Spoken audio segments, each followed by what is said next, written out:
قال الإمام الشافعي: إن الله أثنى على أصحاب رسول الله صلى الله عليه وسلم في التوراة والقرآن والإنجيل، وسبقت لهم من الله الحسنى، وهم فوقنا في كل علم وورع وأدب، وآراؤهم أولى وأحمد لنا من رأينا لأنفسنا. الإمام مالك يقول: من غاضه الصحابي فهو كافر، لأن الله يقول: ليغيظ بهم الكفار. وابن مسعود يقول: من كان مستنا فليستن بمن قد مات، فإن الحي لا تؤمن عليه الفتنة. أولئك أصحاب رسول الله صلى الله عليه وسلم، كانوا أبر هذه الأمة قلوبا وأعمقها إيمانا وأقلها تكلفا، قوم اختارهم الله لصحبة نبيه، فاعرفوا لهم فضلهم إنهم كانوا على الهدى المستقيم. وقال: إن الله نظر في قلوب العباد فوجد قلب محمد صلى الله عليه وسلم خير قلوب العباد، فاصطفاه لدينه وابتعثه برسالته، ثم نظر في قلوب العباد بعد قلب محمد صلى الله عليه وسلم فوجد قلوب أصحابه خير قلوب العباد، فجعلهم وزراء نبيه.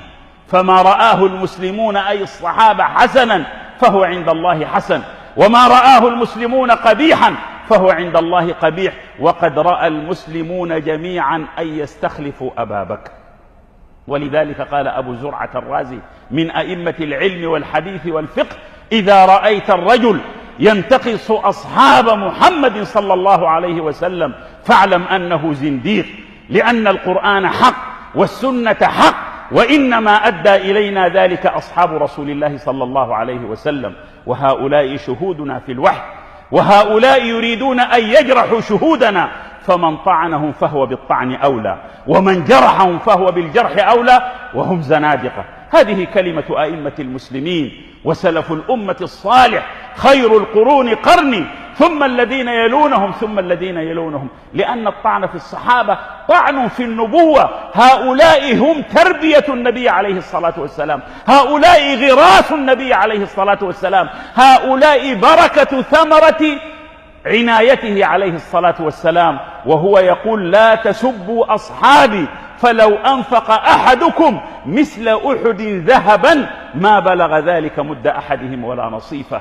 الله الله في أصحابي، لا تتخذوهم غرضا بعدي، فمن أحبهم فبحب أحبهم، ومن أبغضهم فببغض أبغضهم، ومن أبغضهم يوشك الله أن يأخذه.